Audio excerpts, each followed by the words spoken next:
Conservateur au musée Guimet, maître de conférences à l'école du Louvre, inspecteur des musées de province, il a rempli de nombreuses fonctions, tant dans la communication que l'audiovisuel ou encore la culture. En 2010, il a été responsable du pavillon français à l'exposition universelle de Shanghai. C'est également un grand romancier de la Chine ancienne. Il a conquis le public avec ses séries romanesques telles que Le Disque de Jade, L'Impératrice de la Soie ou encore L'Empire des larmes. C'est José Frêche que nous recevons ce soir sur le plateau de Lumière Intérieure. Bonsoir José Frêche. Bonsoir. On est très heureux de vous avoir avec nous. Vous venez de publier aux éditions XO un livre très émouvant qui s'appelle Nous étions deux. C'est un récit intimiste, bouleversant que vous avez écrit suite à la perte de votre frère jumeau, Jean-Benoît. Et avec Jean-Benoît, vous ne faisiez qu'un, donc d'où ce titre, Nous étions deux. Vous pensiez, semble-t-il, que vous aviez l'éternité devant vous. C'est vrai qu'on n'envisage jamais la mort des êtres qui vous sont plus chers. Et puis, il a eu un cancer du rein qui a été, si j'ai bien compris, diagnostiqué un peu tardivement, trop tardivement. Et même si vous y étiez préparé, vous racontez à quel point le fait de voir votre double, finalement, sur un lit de mort a été un choc absolument gigantesque. Oui, parce qu'en fait, nous étions des vrais jumeaux, hein, c'est-à-dire des monozygotes et seuls fratries, c'est-à-dire nous n'avions pas d'autres frères et sœurs. Et donc, moi, j'ai vécu toute ma petite enfance et mon enfance avec un double, au milieu des sans-pareils, comme le dit Michel Tournier. Et on a fait tout ensemble, on a appris à marcher, on a appris à parler, on a appris à lire, on est allé jusqu'au bac. Et ensuite, donc vers l'âge de 17 ans, chacun, mon frère est monté à Paris, moi je suis resté à Aix-en-Provence pour faire justement des études de chinois et d'histoire de l'art. Et ensuite, on ne s'est jamais quittés, même lorsque nous étions séparés sur le plan géographique, parce que nous avons voyagé, nous avons fait des choses différentes. Nous nous parlions très régulièrement et je dois dire que le téléphone portable pour nous a été une invention tout à fait extraordinaire parce qu'on n'avait pas besoin de se parler beaucoup, mais on pouvait se parler quand on voulait. Et au fond, ce qui m'a manqué le plus quand il est parti, c'est justement le fait de ne plus pouvoir lui parler, de ne plus pouvoir entendre sa voix.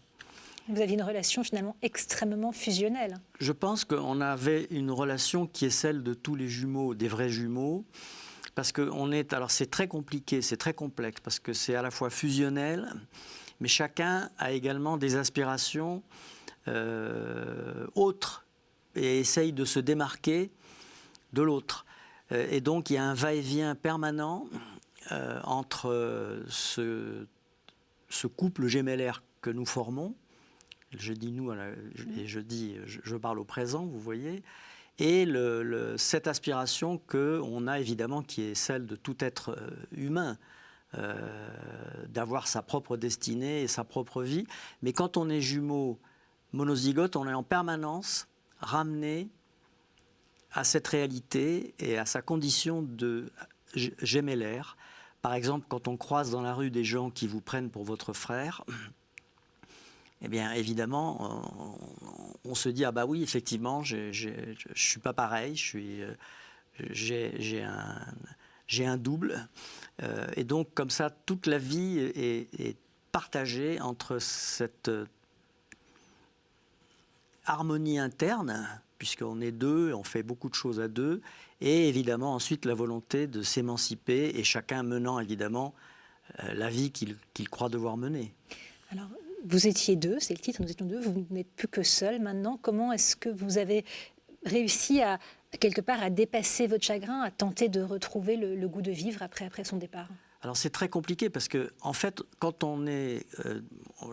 j'ai cru, quand il est décédé, j'avais l'impression de n'avoir qu'une jambe, c'est-à-dire d'être devenu unijambiste alors que je marchais et que, au fond, quand on a les deux jambes, on ne se rend pas compte qu'on a les deux jambes. C'est lorsqu'on en perd une, c'est ce que disent tous les gens qui l'ont perdu malheureusement ou bien qui ont eu un AVC et qui les paralyse d'un côté, c'est à ce moment-là qu'on s'aperçoit qu'on en a deux. Et moi, j'ai dû effectivement réapprendre des tas de choses, vivre...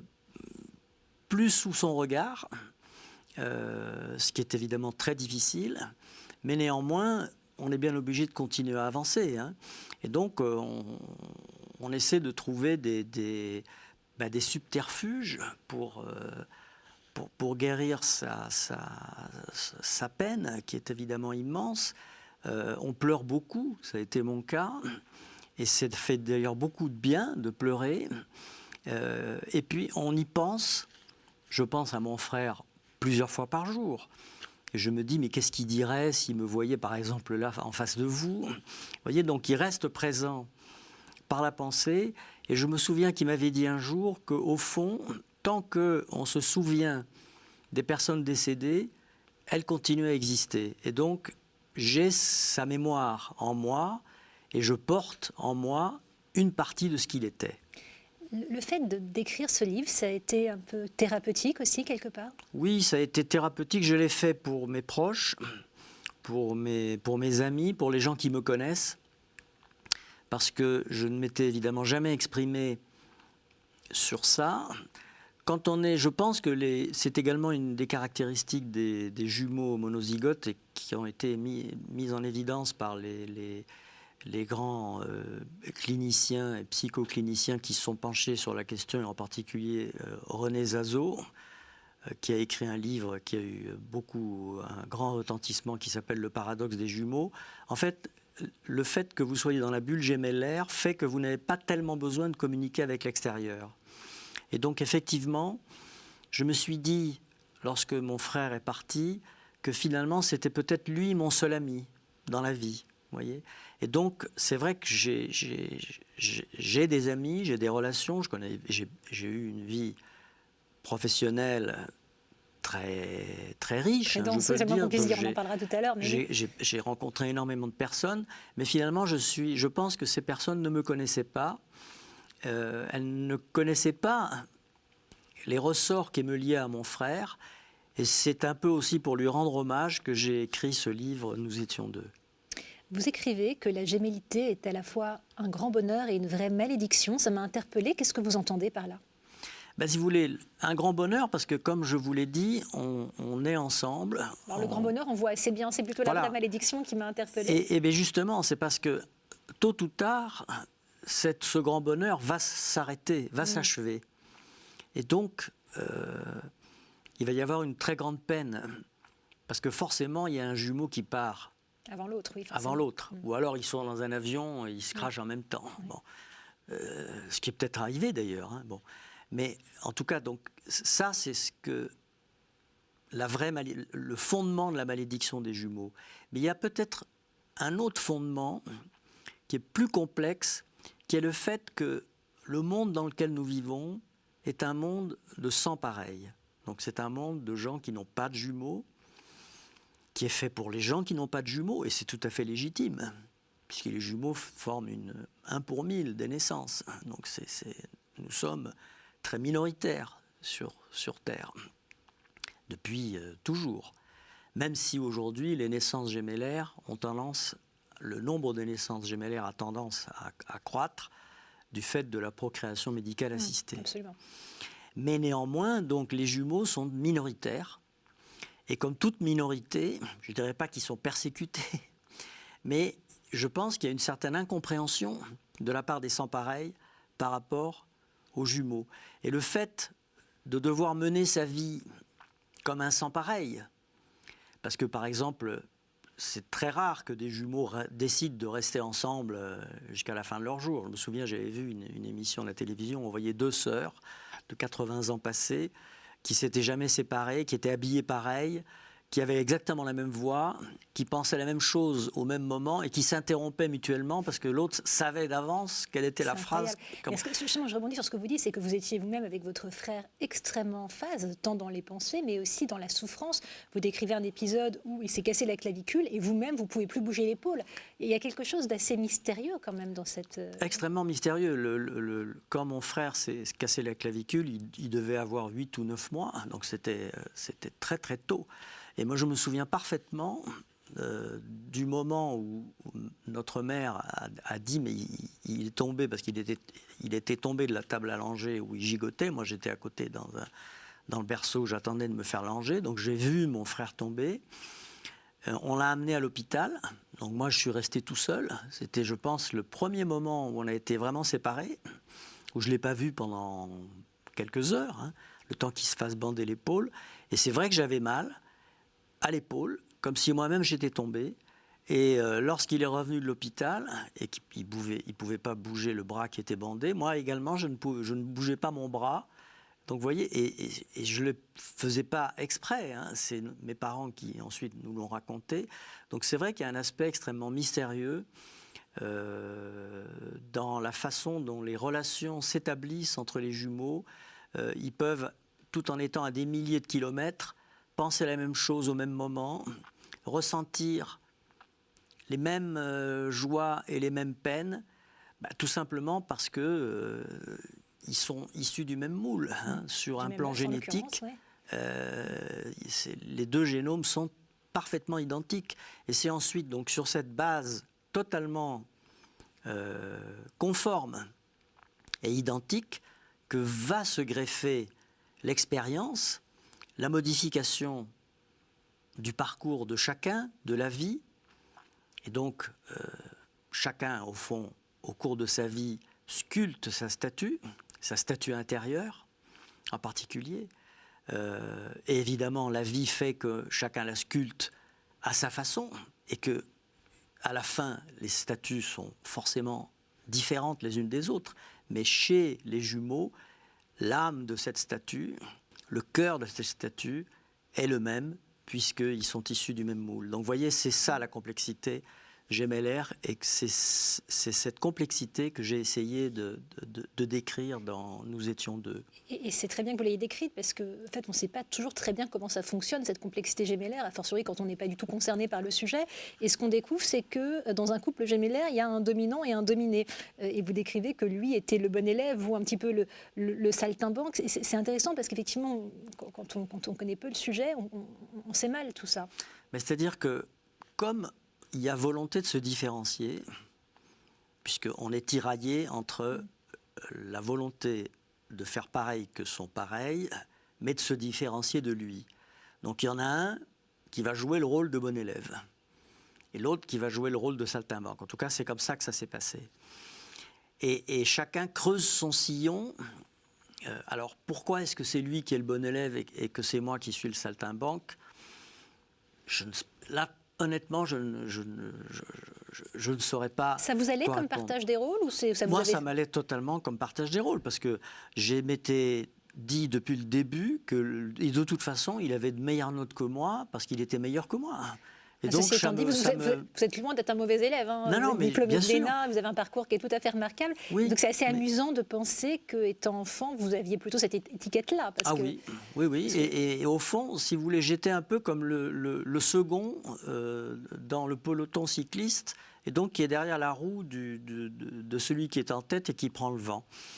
Et donc, finalement, c'est assez commode. Hein. C'est assez commode parce qu'on n'a pas on n'a pas la pression d'être obligé d'être le meilleur, puisqu'on ne l'est pas. Et donc, on arrive comme ça à se positionner. Et moi, j'ai tout à fait, depuis le début, j'ai admis que Jean-Benoît était le dominant et que moi-même, j'étais le dominé. Et lui, ça lui allait bien aussi, j'imagine, comme... Écoutez, ça, c'est une vraie question parce que, en fait, on n'en a jamais parlé de manière aussi... Parce que, si vous voulez, c'est comme les évidences. Les évidences ont une telle force qu'au fond, elles sont là. On ne les évoque pas, puisque c'est évident. On ne les évoque pas, puisqu'elles sont sur la table. Ouais. Et donc, je pense, avec le recul, qu'il a souffert. Qu'il a souffert de devoir être le premier, de devoir être le bon élève, de devoir être le sage, alors que moi, j'étais le fou. Est-ce qu'il y a d'autres sujets que vous n'avez pas évoqués avec lui, par pudeur, ou parce que c'était justement des évidences tellement évidentes qu'on ne les abordait pas et que vous regrettez de ne pas avoir abordé? Pas énormément parce que avec mon frère jumeau, on avait une communication, les choses étaient tellement implicites et tellement... on était tellement sur la même longueur d'onde qu'au fond, c'était plutôt... on savait que sur le 90% du spectre, on était d'accord, vous voyez, sur les choses, sur la vie, sur la façon de mener sa vie, sur ce qu'il faut faire ou ce qu'il ne faut pas faire, etc.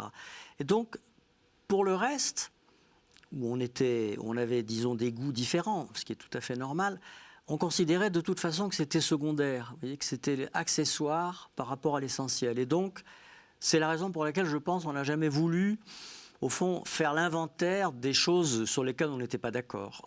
Parce qu'elles nous paraissaient de toute façon peu importantes par rapport au reste et par rapport à ce qui nous unissait. Alors on va parler d'une autre actualité qui est la vôtre. C'est un autre livre qui s'intitule La petite voleuse de la soie. Vous êtes un écrivain sinologue, on le disait au début, vous avez écrit énormément de romans qui se déroulent dans la Chine millénaire. Alors peut-être avant de parler de La petite voleuse de la soie, on a dû vous poser la question 1000 fois, mais comment est née cet attrait, cette passion, cette fascination pour la Chine? Est-ce qu'il y a aussi loin que vous vous souvenez, un élément déclencheur? Ah oui, tout à fait, ça a été l'album de Tintin et le Lotus Bleu, ah oui. qui m'a été offert, d'ailleurs par mon frère, pour mes 8 ans. Et là, moi, c'est une j'avais révélation. offert un autre album, Ouais. L'île Noire, et lui m'avait offert Tintin et le Lotus Bleu. Et en ouvrant cet ouvrage, qui est tout à fait extraordinaire, moi qui n'avais jamais entendu parler de la Chine, moi dont le milieu familial était beaucoup plus porté sur l'Antiquité romaine, grecque, l'Europe que l'Asie ou les civilisations asiatiques, moi j'ai été absolument fasciné par ce que j'ai vu, et en particulier par l'écriture chinoise et par le fait que les caractères s'écrivent de haut en bas, que ça n'est pas une langue alphabétique. Quand on regarde, quand on feuillette l'album d'Hergé, on est fasciné par la façon dont il a décrit les rues de Shanghai. Hergé d'ailleurs avait un ami chinois, Chang,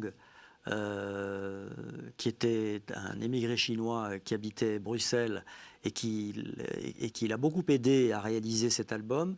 Et donc c'est comme ça que, de fil en aiguille, je me suis passionné pour la Chine, et lorsque j'ai passé mon bac et que j'ai commencé à faire les études supérieures à Aix-en-Provence, je me suis inscrit à la licence de chinois qui venait d'ouvrir à la faculté d'Aix, et c'est comme ça, de fil en aiguille, qu'ensuite je suis devenu pour la Chine. Alors en 2004, vous avez publié un livre sur la vie de Bouddha. En 2013, c'était un livre sur la vie de Confucius, puis le dictionnaire amoureux de la Chine, un dictionnaire de plus de 1000 pages, aux éditions Plomb. Donc de nouveau, je le disais, l'Asie, elle est au cœur de votre actualité avec La petite voleuse de la soie. Est-ce que vous voulez nous en dire quelques mots de ce livre? Alors, La petite voleuse de la soie, si vous voulez, c'est un roman, donc c'est une fiction, mais qui part d'un fait qui est documenté sur le plan historique. C'est sous l'empire des Han, c'est-à-dire au IIe siècle, en gros, au IIIe siècle après Jésus-Christ, où la Chine est déjà le plus grand empire constitué au monde, créé par le fameux premier empereur, dont on a retrouvé le tombeau et les fameux cavaliers en terre cuite, Qin Shi Huangdi. Et donc ce pays, qui est dirigé par un empereur, possède un trésor extraordinaire qui est le secret de fabrication de la soie. Et d'ailleurs, la route de la soie a déjà commencé à exister, et les premiers tissus en soie sont déjà arrivés en Europe à ce moment-là, et notamment à Rome, où les femmes deviennent folles des écharpes en soie et des tuniques en soie. Et on commence déjà à parler à ce moment-là du pays des gens qui fabriquent la soie, la Serica, le pays des serfs. Et c'est à ce moment-là, donc au IIIe siècle après Jésus-Christ, qu'il va se passer un épisode tout à fait particulier dans l'histoire de la Chine. Une princesse chinoise va s'enfuir sur la route de la soie avec des graines de cocon, des graines de mûrier, pardon, et des œufs de ver à soie. Et donc, pour l'amour d'un prince d'une oasis, et c'est comme ça que, un beau jour, les Chinois, et notamment l'empereur, va s'apercevoir qu'il n'y a plus le monopole, que son pays n'a plus le monopole de la fabrication de ce tissu extraordinaire. Et l'une des conséquences de la perte de ce monopole, parce que ce monopole était préservé d'une manière tout à fait extraordinaire. On tissait la soie dans des usines gardées, les gens les femmes, surtout les femmes, qui s'occupaient, nourrissaient les vers à soie, faisaient le dévidage des cocons, tissaient le fil et ensuite le brodaient, étaient des prisonnières. Hein. Donc tout ça était parfaitement maîtrisé, parfaitement sécurisé. Et lorsque on s'est aperçu que ce secret qui faisait la richesse du pays était parti, ça a donné lieu à des bouleversements politiques si importants que l'empire chinois, à ce moment-là, s'est effondré et que la dynastie des Han est tombée. Et donc c'est ce que je raconte dans ce livre, où je dépeins une petite orpheline, donc la petite voleuse de la soie, qui, par suite à des événements tout à fait fortuits, va se retrouver être obligée de s'enfuir de la capitale, où elle était devenue une sorte de... Enfin, la directrice du lieu de fabrication de la soie, ce que j'appelle dans mon livre le lieu interdit, par référence à la cité interdite. Et donc, elle va partir avec ces vers ces œufs de verre à soie et ces graines de mûrier dans son chignon. Ce chignon sera dénoué par un prince dont elle va tomber amoureuse, et c'est dans l'oasis de ce prince qu'elle va pouvoir planter les graines de mûrier et puis faire éclore les œufs des vers qui vont donner des cocons. Et c'est comme ça que la Chine sera concurrencée, la grande Chine sera concurrencée par la petite oasis. Sacrée épopée, comme quoi ça tient un peu de choses. choses. Si vous voulez, l'histoire est souvent faite de petits riens. Absolument. Mais écoutez, moi je vais m'enfuir, non pas sur la route de la soie, mais dans un espace tout près d'ici. Je vais vous laisser seul sur ce plateau pour vivre une expérience inédite. Et on se retrouve dans quelques instants. À tout de suite, Joseph Frêche. À tout de suite.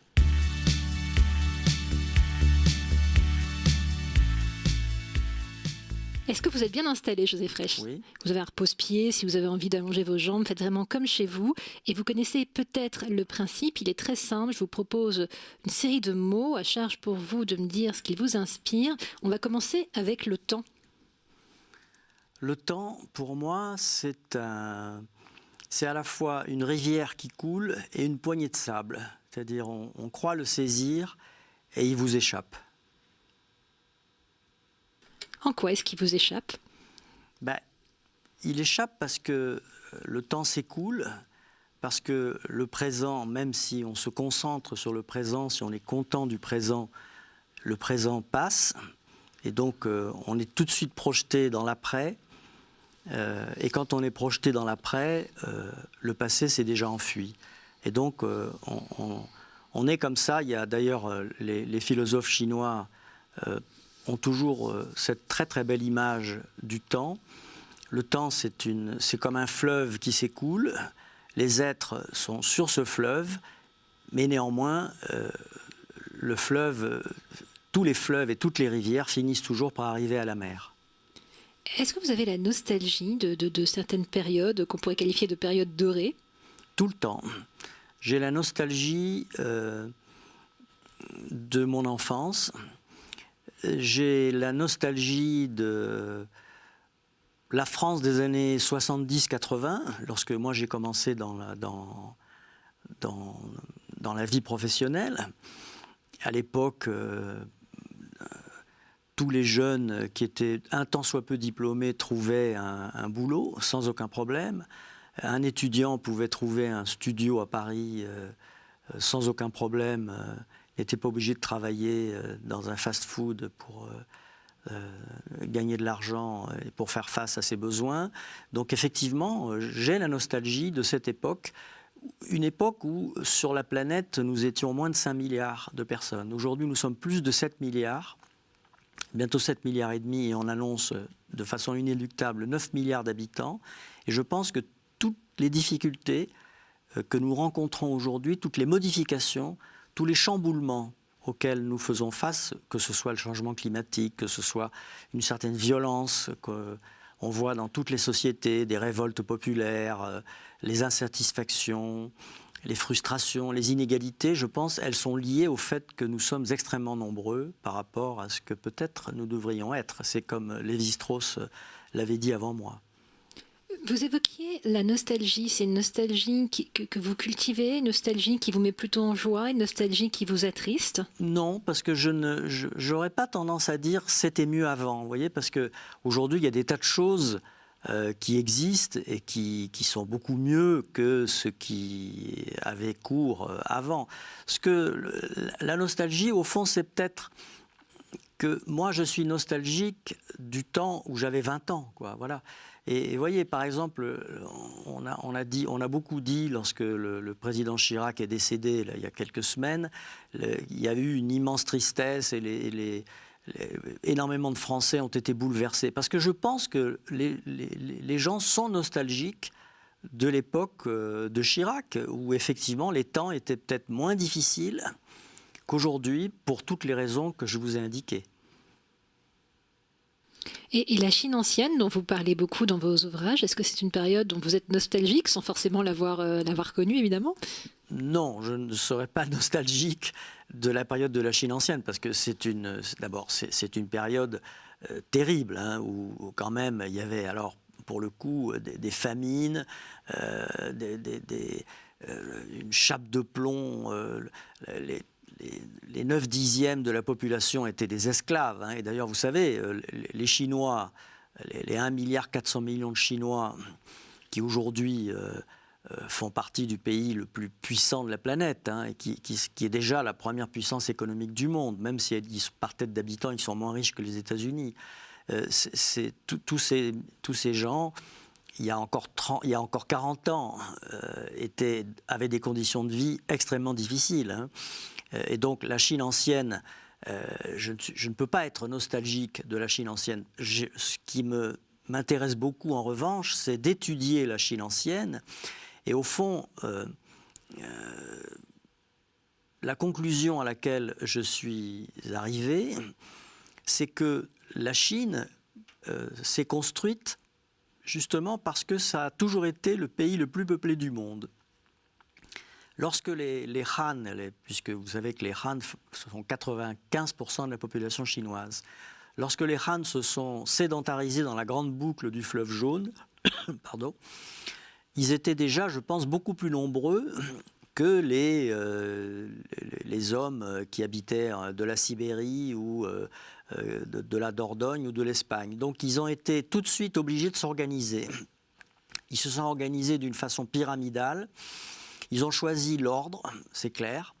De tout temps à jamais, la Chine a été dirigée par des potentats, par des empereurs. Les Chinois se sont inventés cette morale collective qui est le confucianisme et qui fait que pour un individu, il est tout à fait normal de se soumettre à la collectivité. Ça, c'est dans l'âme chinoise depuis les origines.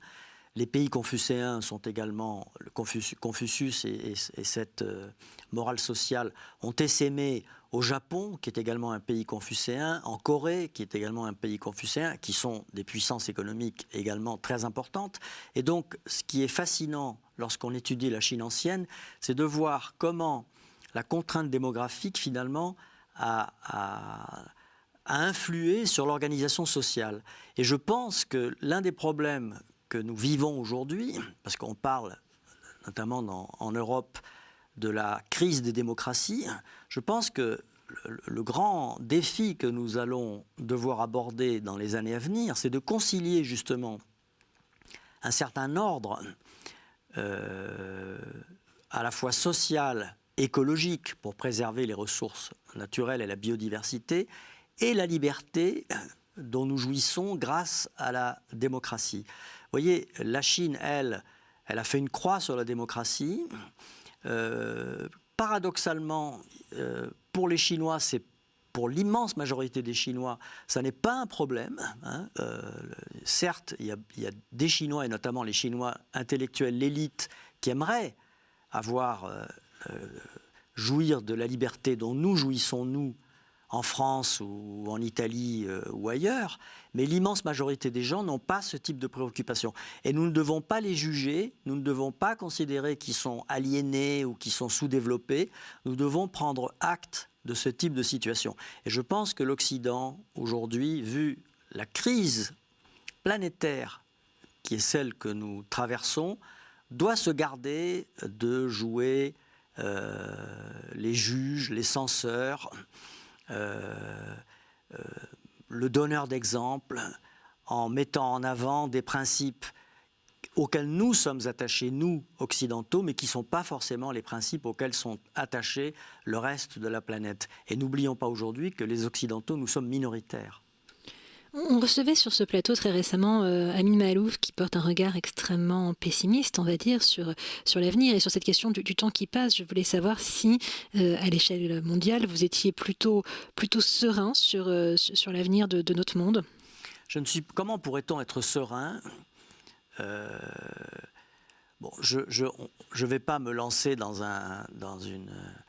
des considérations de type écologique parce que je pense que là-dessus, tout le monde se rend compte qu'il y a moins d'oiseaux que lorsqu'on prend sa voiture le soir. Il y a beaucoup moins d'insectes écrasés sur le pare-brise.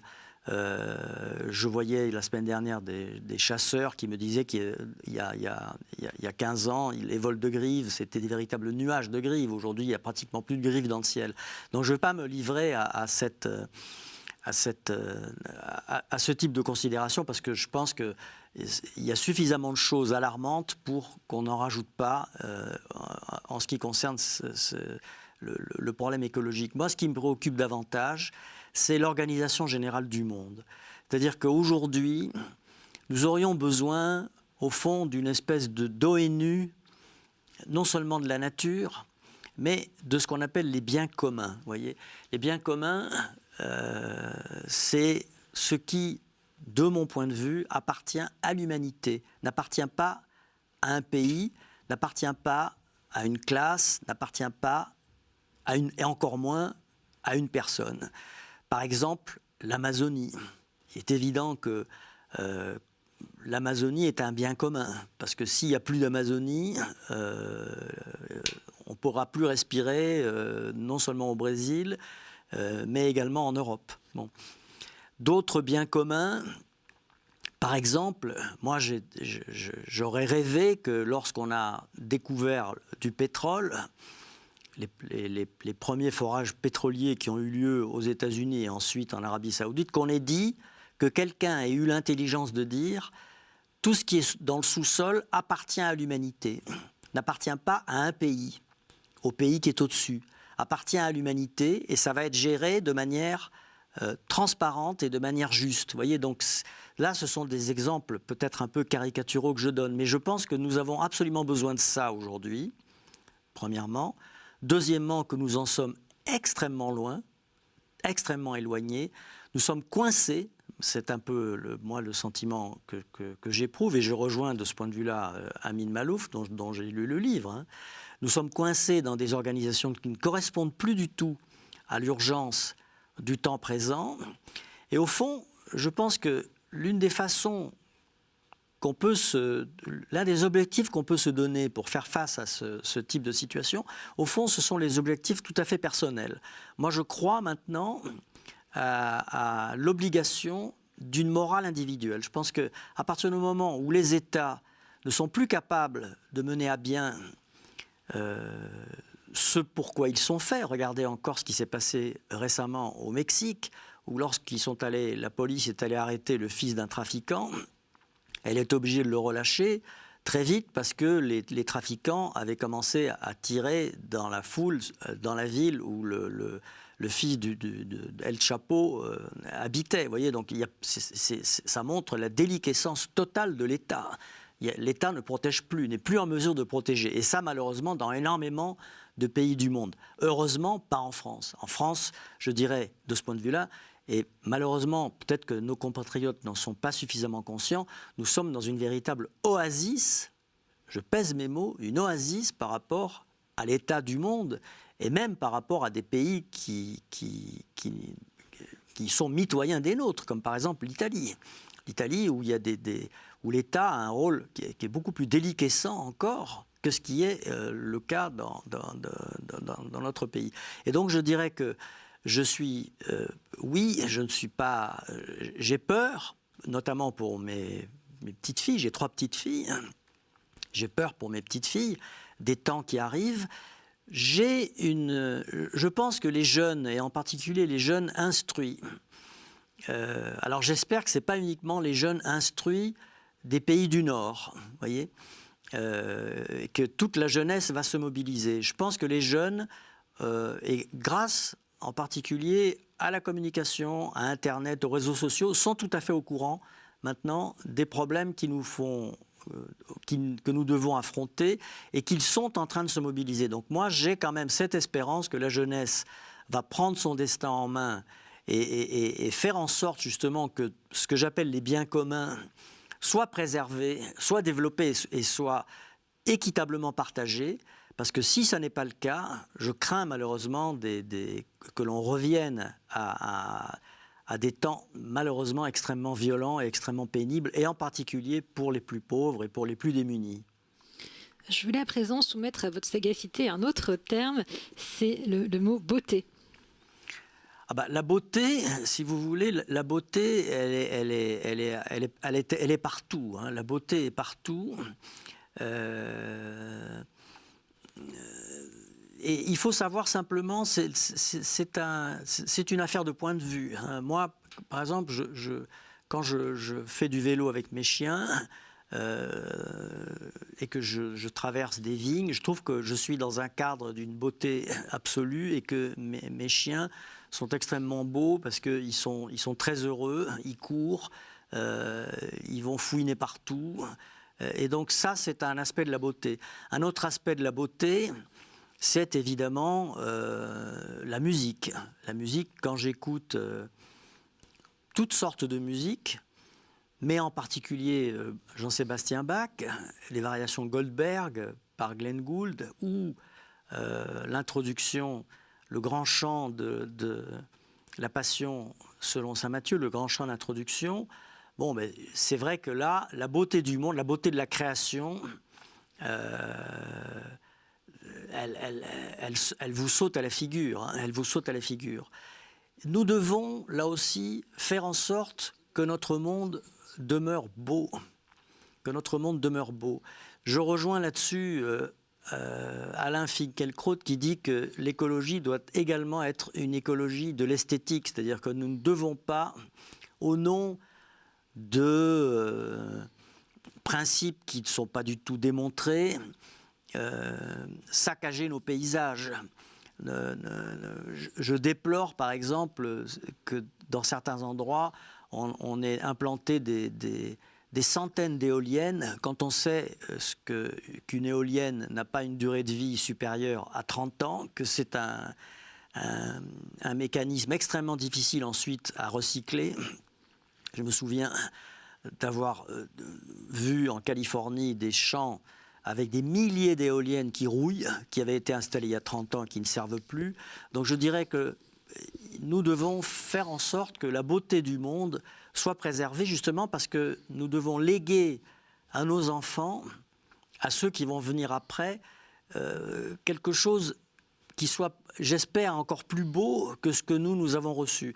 Et malheureusement, je pense que dans ce domaine-là, il y a énormément à faire. Mais pour moi, vous voyez, si je devais trouver un mot équivalent à celui de beauté, je dirais beauté, virgule, consolation. Il y a quelqu'un derrière vous, quelqu'un selon vous, pardon, derrière toute cette beauté?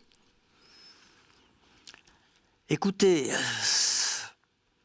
ça c'est une question vertigineuse que je n'arrête pas de me poser. Mais je ne vais pas vous mentir, je ne peux pas dire qu'il y a absolument quelqu'un derrière cette beauté. Par contre, ce que je peux me dire, c'est que cette beauté n'est pas uniquement le fait de ce que Jacques Monod, le prix Nobel, appelait le hasard et la nécessité.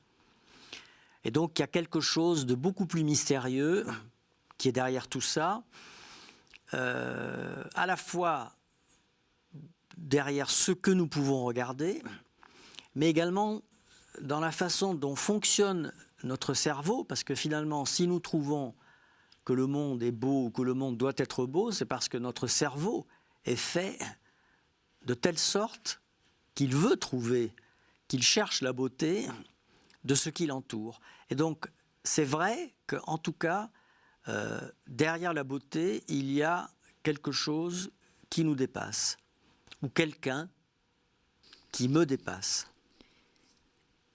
La beauté, on a le sentiment pour vous que c'est souvent, enfin que vous la rapprochez souvent de l'exotisme. Vous êtes beaucoup intéressé à l'exotisme. D'où la question. Il y a la beauté du semblable, la beauté de ce qui est différent. Je ne pense pas que la beauté soit ou exotique ou pas exotique. Je vous l'ai dit au départ, lorsque je me promène avec mes chiens et que je trouve qu'ils sont beaux, cela n'a absolument rien d'exotique. Lorsque je vois un petit enfant qui fait ses premiers pas dans un square, je trouve ça extrêmement beau et cela n'a rien d'exotique. L'exotisme, au fond, c'est un concept qui est né au XIXe siècle, hein, avec en particulier Pierre Loti, le japonisme, etc., où l'occidental cherchait un peu la nouveauté, cherchait la bizarrerie. Vous voyez, donc au fond, c'est un mot, l'exotisme, c'est un mot que je n'aime pas trop, parce que c'est un mot qui est connoté, et c'est un mot qui met à distance des civilisations et des peuples qui en fait sont tout à fait semblables à nous-mêmes, même si ils sont différents sur le plan physique. Je le disais tout au début, vous avez été conservateur au musée Guimet, maître de conférences à l'école du Louvre. On sait à quel point vous êtes passionné pour l'univers muséal. Alors de la même façon que vous nous racontiez tout à l'heure comment était née votre passion pour l'Asie grâce à Tintin et le Lotus bleu, comment est née cette passion pour les musées qui sont des véritables antres de la beauté? Alors ça, je pense que c'est lié à l'éducation. Nous avions, mon frère et moi, des parents qui étaient... qui nous ont appris qu'il y avait des choses belles, qui nous amenaient voir des expositions, qui étaient, eux, extrêmement croyants et qui nous ont amenés, puisqu'à une époque, on a habité au Portugal, à Saint-Jacques-de-Compostelle, à Avila, à Tolède, à Burgos, et ensuite... à Vézelay. Donc, vous voyez, je pense que là, cet attrait pour les belles choses façonnées par la main de l'homme, pour l'art occidental, mais également pour l'art non occidental, c'est quelque chose auquel nous avons pris goût lorsque nous étions tout jeunes, parce que justement, nous avions des parents qui trouvaient que c'était important.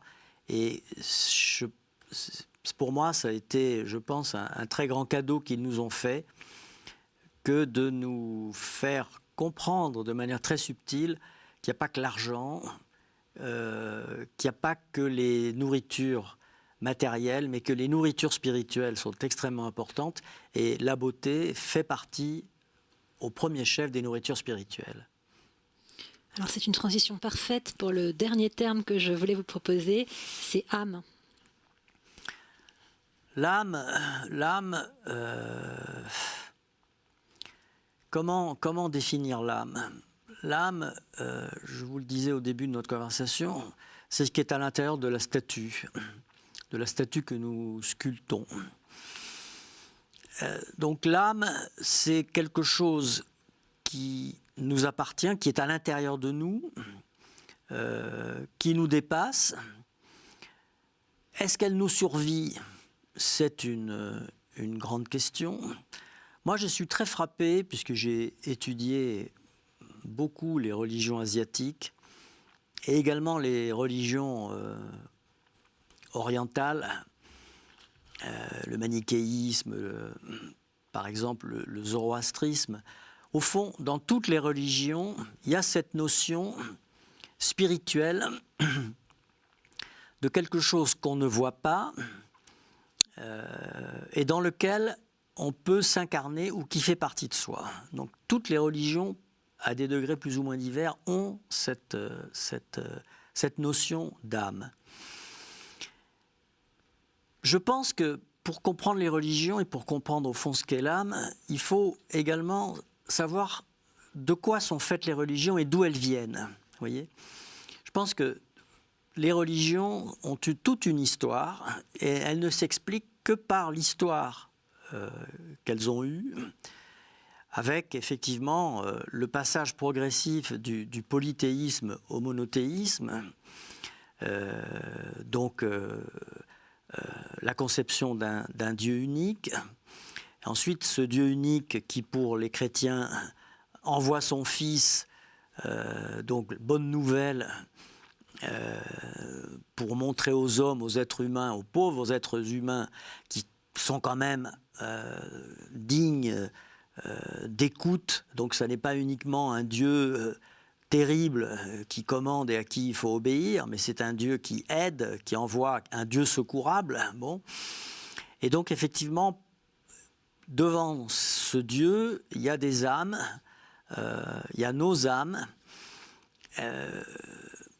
Dans les religions japonaises, les arbres ont une âme, c'est l'animisme, les pierres ont une âme, il y a des esprits. Donc je dirais que l'âme, c'est dans le domaine spirituel. Ça caractérise également la façon dont une personne se comporte. Quand on dit, par exemple, c'est une belle âme, je pense qu'on a tout dit de quelqu'un. Et je pense que c'est le plus beau compliment qu'on puisse faire à une personne que de lui dire « tu as une belle âme ». C'est un beau compliment en effet. Merci en tout cas pour de vous être livré sur ces différents mots passionnants et vertigineux. On se donne rendez-vous dans quelques secondes. À tout de suite.